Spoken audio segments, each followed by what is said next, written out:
শেখ হাসিনা সরকার পতনের আগ থেকেই দেশ জুড়ে ভারতীয় পণ্য বর্জনের ডাক উঠেছিল। সম্প্রতি ভারতের পশ্চিমবঙ্গে বিরোধী দলীয় নেতা শুভেন্দু অধিকারী আলু পেঁয়াজ বন্ধের হুমকি দেওয়ার পর বিষয়টি আবার নতুন করে আলোচনায় আসে। ভারত ভাবছে যদি তারা বাংলাদেশে পেঁয়াজ, চাল ও আলুর মতো খাদ্য সামগ্রী রপ্তানি না করে তাহলে বাংলাদেশে এসব খাদ্যের ব্যাপক ঘাটতি দেখা দেবে। তাদের ধারণা বাংলাদেশ খাদ্য আমদানিতে অনেকাংশই ভারতের ওপর নির্ভরশীল। সত্যিই কি তাই? ভারত যদি খাদ্য রপ্তানি না করে তাহলে বাংলাদেশ কি সত্যি সংকটে পড়বে, নাকি দেশে যা উৎপাদন হয় চাহিদা পূরণে সেটুকুই পর্যাপ্ত হবে? অথবা ভারত থেকে আমদানি বন্ধ হলে বিকল্প কি হতে পারে, এ নিয়ে চলছে আলোচনা।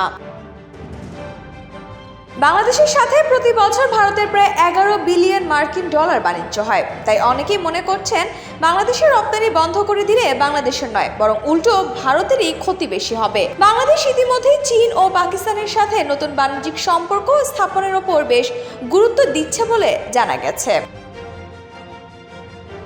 বর্তমানে ভারত থেকে আমদানি করা হয় আলু ও পেঁয়াজের একটি বড় অংশ।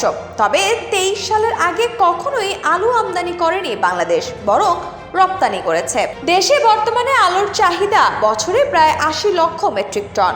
বিবিসি বাংলায় প্রকাশিত খবরে জানা যায় 2023-24 অর্থ বছরে 37 লাখ মেট্রিক টন পেঁয়াজ উৎপাদনের লক্ষ্যমাত্রা নির্ধারণ করেছিল কৃষি সম্প্রসারণ অধিদপ্তর।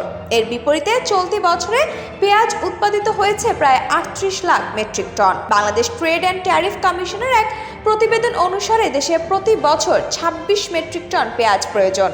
এছাড়া সর্বশেষ অর্থ বছরে কৃষি সম্প্রসারণ অধিদপ্তরে নির্ধারিত চালের লক্ষ্যমাত্রা ছিল 4 কোটি 34 লাখ মেট্রিক টন। এ থেকে উৎপাদন হয় 4 কোটি 20 লাখ মেট্রিক টন। জাতিসংঘের বাণিজ্য বিষয়ক ডেটাবেজ অনুযায়ী 2023 সালে বাংলাদেশে 8 কোটি ডলারের বেশি চাল রপ্তানি করেছে ভারত, যা পরিমাণের দিক থেকে 2,15,000 টন প্রায়। ভারত ছাড়াও ভিয়েতনাম এবং থাইল্যান্ড থেকে চাল আনে বাংলাদেশ। পরিসংখ্যানে দেখা যায় বাংলাদেশের চাহিদার তুলনায় পেঁয়াজ ও আলুর উৎপাদন বেশি।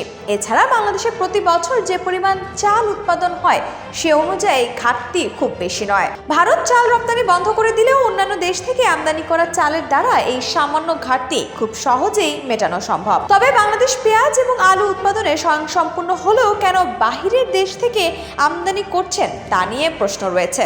এছাড়াও অতিরিক্ত লাভের আশায় ব্যবসায়ীদের পণ্য মজুত করার কারণে বাজারে অনেক সময় খাদ্য সামগ্রীর ঘাটতি তৈরি হয়। এদিকে বিগত আওয়ামী লীগ সরকার ভারতকে অতিরিক্ত সুবিধা দেওয়ার কারণে পণ্য আমদানি চালু রেখেছিল বলেও জানা যায়।